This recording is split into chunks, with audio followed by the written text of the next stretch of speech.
Hello, welcome to the Teachers Forum. I'm your host, Dr. Pat Dingle. Today, we have an exquisite guest. I'm very thankful that we were able to get this very special guest here because I know that she has an extremely busy schedule. Our special guest is Mrs. Mavis Blake Ellis. She is an NEA director for the state of Maryland. Hi, Mavis. Hi, how are you? Wonderful. Thank you for stopping by. It's my pleasure. Well, I am so excited to have you on the show. This is one of our first shows. And of course, the purpose of the show is to inform area teachers of staff and different figures in our community, in our educational community, and to also make them aware of issues and present issues as well as future issues. So I know that you are going to be a wonderful asset on the program. Thank you. You're welcome. Now, as I normally do, I gave you an idea of what questions we're going to ask, and please feel free if I have left something out that you think is important. Please feel free, Mavis, to share that with the television audience. Okay. All right. Now, the first question I have for you, Mavis, is what does a Maryland NEA director do? Well, before I tell you, I must tell you that it is an honor and privilege to serve as one of 4 NEA directors for Maryland, representing our 71,000 members across the state. So when I thought about your question, the first thing I thought of was NEA directors meet. We go to meetings. We serve on the NEA Board of Directors that meets 4 times a year. We discuss issues at a national level.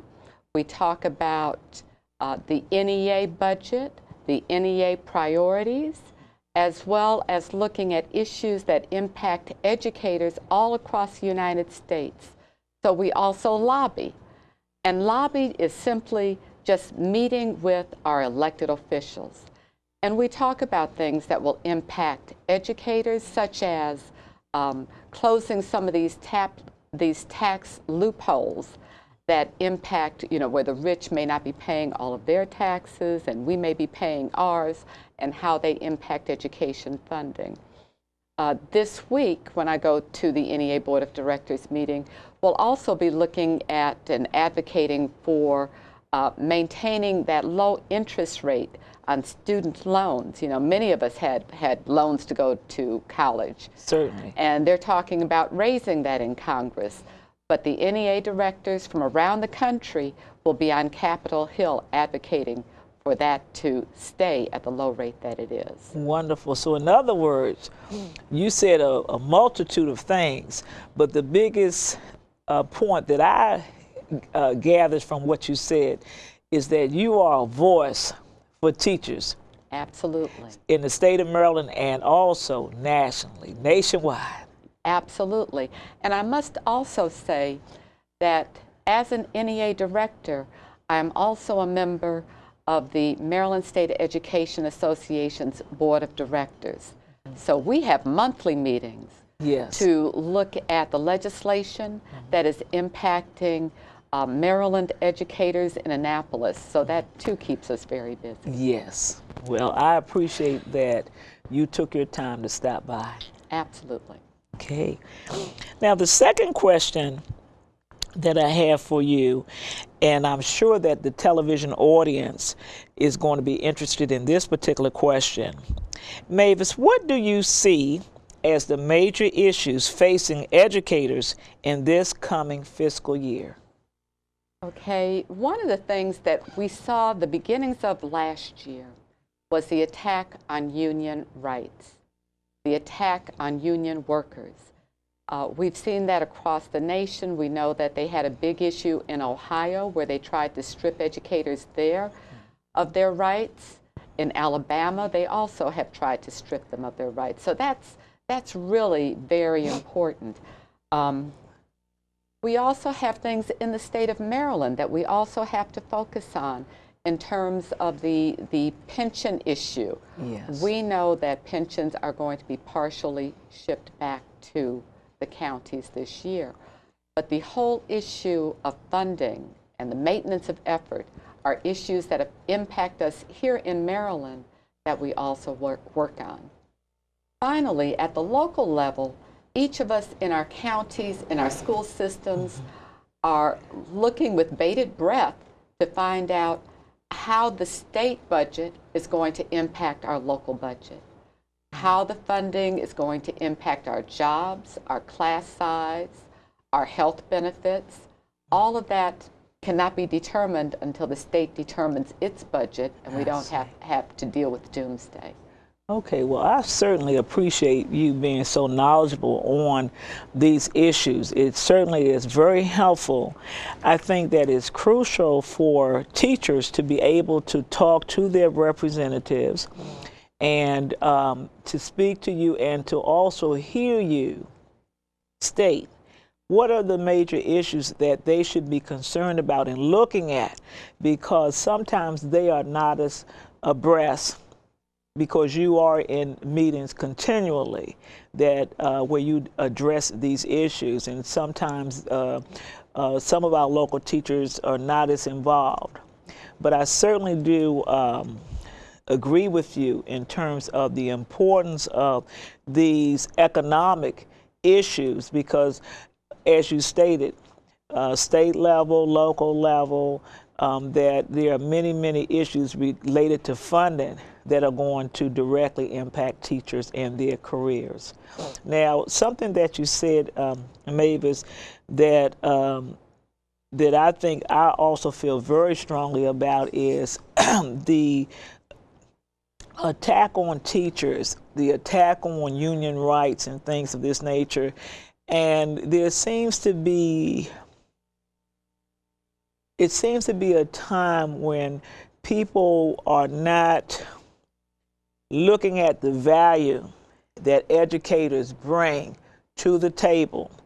Educators dedicate their lives to make the lives of students better, and they have done so for a long time. Sometimes teachers have taught they teach the students, they teach the students' parents, and they've taught the students' grandparents.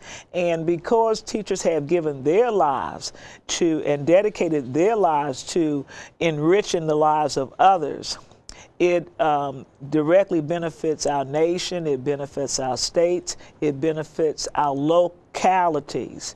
So, you know, I really don't know where all of the negativity toward unionized workers and also towards educators has come from, but it's very troubling because educators play such a crucial role in the betterment of everybody's lives. Now, for the third question, do you feel like you're on a quiz show? How does the union ensure that educators are represented well and treated fairly in the workplace? So this may give the television audience, certainly the teachers are very familiar with how the union can help them, but perhaps this will help inform our television community, those who aren't in the education field. And let me just go back to talk about educators. I know this is the Teachers Forum, but the Maryland State Education Association supports or has members that are not only teachers, yes, but we have education support professionals who may be building service workers, bus drivers, secretaries, food service workers, or people like me. I do student services. I'm what's called a pupil personnel worker. Oh, yes. And I work with families that may be homeless, may have special needs, maybe have attendance issues the kids may have, yes, or discipline issues. So there are a lot of different kinds of educators that are supported by our union. Exactly. And by having a union, we are able to bargain collectively to get a contract. There are some states that are part of the National Education Association that are only right-to-work states. They cannot bargain collectively. You know, they don't have the same kind of contract that we have. So the contract puts in maybe work hours, responsibilities that you have in terms of your planning time. It may indicate specifically class size range that you're able to have. We know that those have been going up a bit, but those things are included in the contract. And those are some very good points, and certainly the ability to bargain collectively puts those individuals represented in a better position, because if every teacher had to go bargain for him or herself, there's not a lot of power in just one, but there's great power in. How many members do you think we have approximately? We have about 71,000 members in the state of Maryland. Mm-hmm. So that is a lot of power, having that large number of individuals as members. Absolutely, and I might say across the United States, NEA has about 3.2 million members. Yes. So that's quite a lot. Yes, and it really speaks of the importance of educators in our country and in our society, because if they were not important, that large number of educators would not be needed. Right. Okay. Mavis, what are some of the changes that you believe will need to happen to improve the education profession? Well, one of the things that they've been talking a lot about recently is evaluation, teacher evaluation. Okay. And I think that as they talk about teacher evaluation, they also have to look at administrator evaluation. Yes. Because just because someone becomes an administrator doesn't mean that they may know all of the subject areas to evaluate staff in. So we need to look at that. Some of the other changes is getting more families involved in the process. You mentioned that some people in the community may not have an understanding as to all that educators do. And I think that we need to publicize more of what we do so that we can have more community involvement, so that they realize how we are advocating for the children. Thank you for such a wonderful way that you responded to that particular item, because certainly better publicity for our membership to share what educators do. And also I liked the way that you said we need to bring more individuals in the community Yes. on board to understand, so that they can understand and support the educational process. Absolutely. Okay.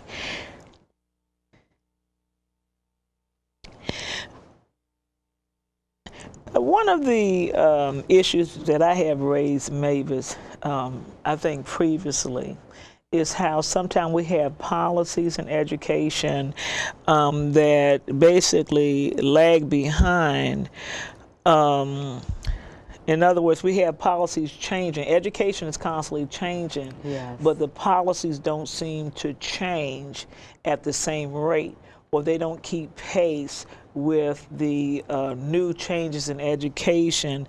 And so my next question is, what areas in education,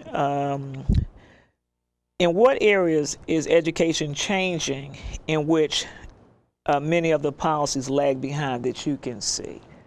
Well, one of the things that we know is that our student population is becoming more diverse, more ethnically diverse. Our kids are facing more challenges, as I mentioned, dealing with just homeless students and trying to meet the needs of those students. Those are changes that I don't know if we have a blueprint for following. Just this year, there was a major change in the legislation for the compulsory age of school attendance. It has been raised so that students will have to stay until they turn 18. But we don't have programs in place to entice our young students or our teens to stay till they turn 18. We'll have to look at the programs. You know, are the programs meeting their needs? What happens to the students who cannot pass some of the high school assessments in terms of wanting to stay in school? I think those will be addressed in the future years, but we have the legislation, but we don't have the programs yet to meet the needs of our students. Thank you for that, Mavis. And I agree with you. That's a very, very important example, because I also remember about the new age requirement for, you know, for remaining in school. And I think sometimes one of the issues also is that if there are new measures put in place, as you have stated, where is the funding to deal with those new measures? Absolutely. Just like the No Child Left Behind law, it put in very stringent measures, but according to the literature, insufficient funding was made available to actualize the program.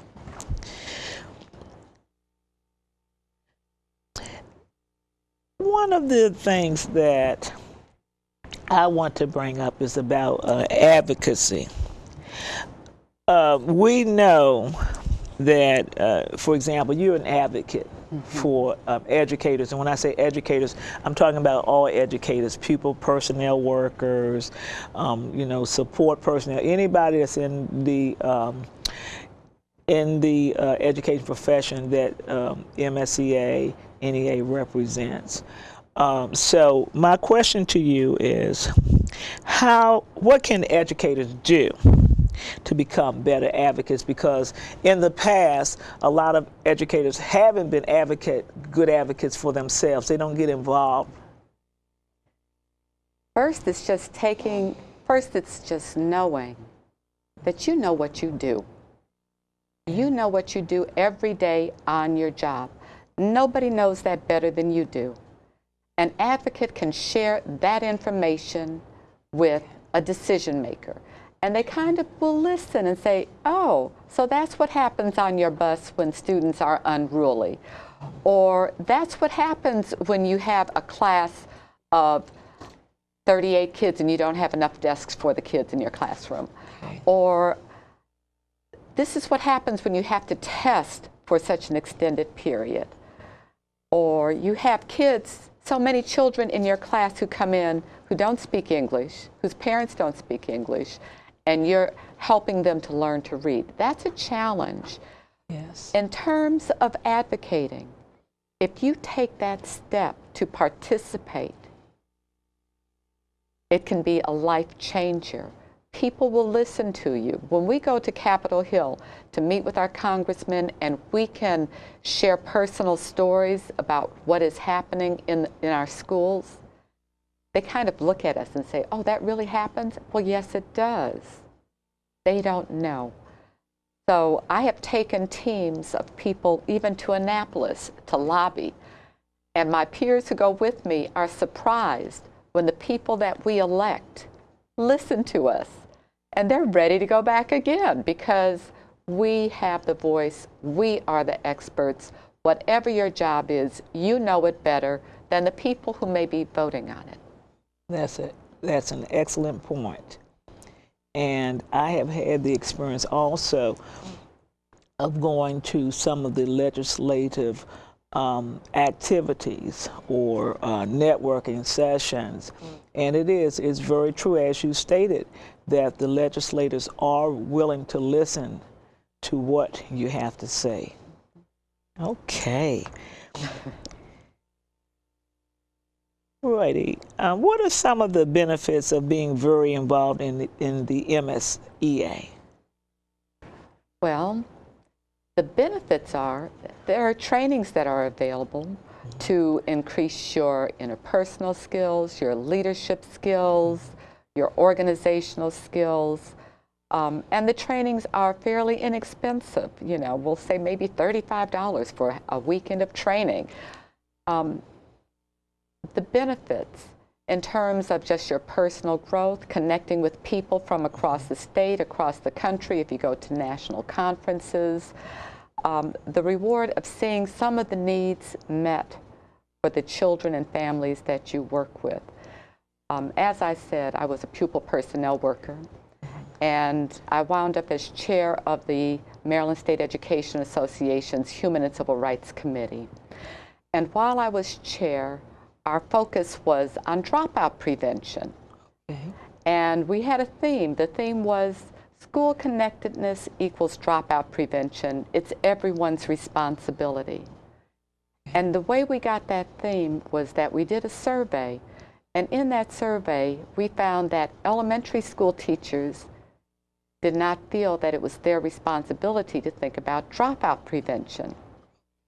Well, as a pupil personnel worker, we know that the kids who are absent 20, 30, 40 days in kindergarten, first grade, second grade, are the ones most likely to miss more days further in school and to drop out at this time by the time they turn 15 because they have a bad attendance problem.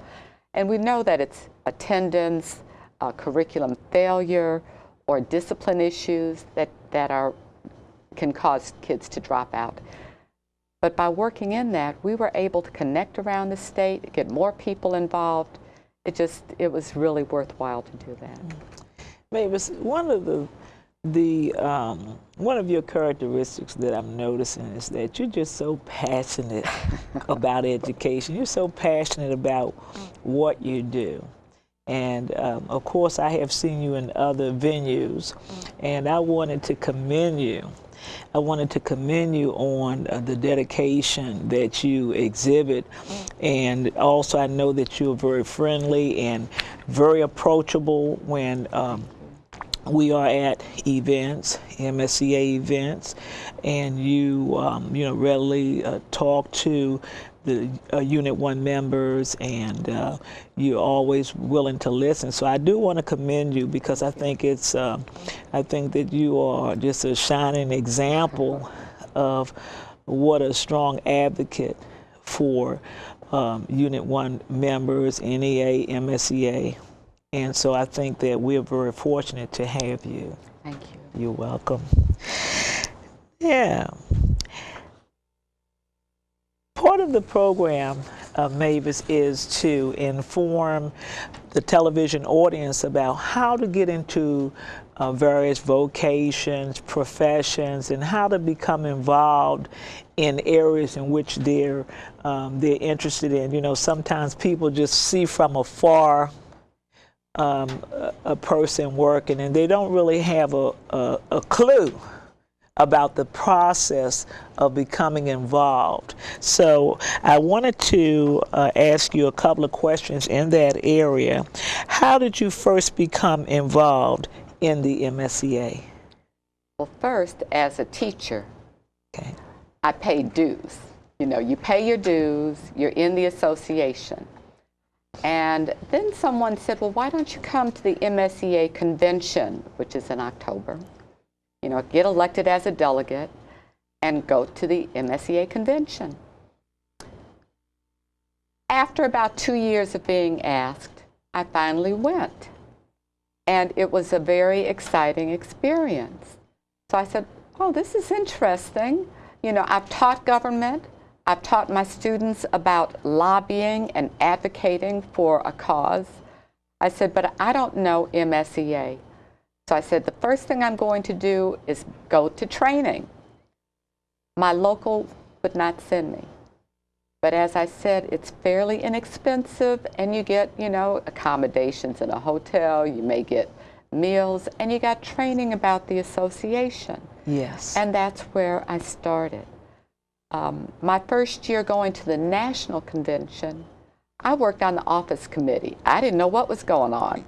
But I could pass out papers, and I could meet people because we'd be at registration and get to, you know, meet people from across the state and find out what was going on. Mm-hmm. And then the next time or so, I'm on the new business item committee, which looks at all the items, the new business that's going to come to the floor during the convention. So it was a growing experience And it's like you just take a step. You may have to have a buddy to take the step with you. And then you can learn about the association that you're paying dues for, that you can become involved in. I served as on my local's board of directors.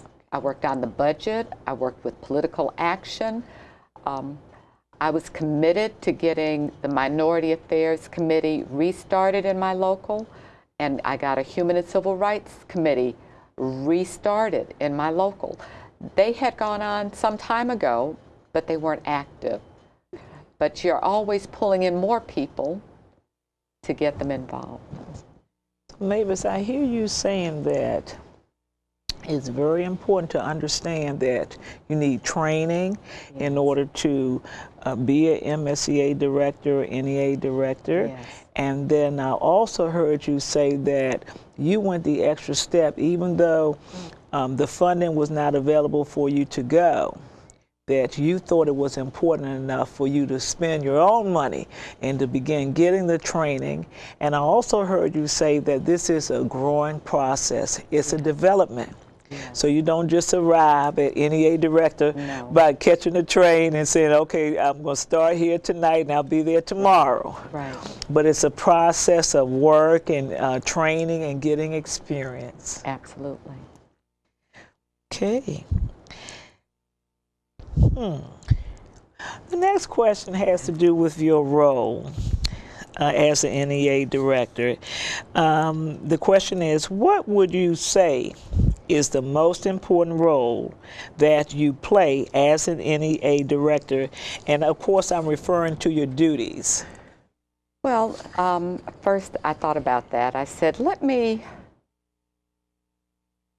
think about that for a bit, because there are more than one role. You know, one, you sort of mentioned it, it's connecting with our members from across the state and hearing what their issues are. The folks in Garrett County have different issues than the folks in Wicomico. Yes. And so, along with the meetings for the NEA board and the MSEA board, I go to various trainings around the state.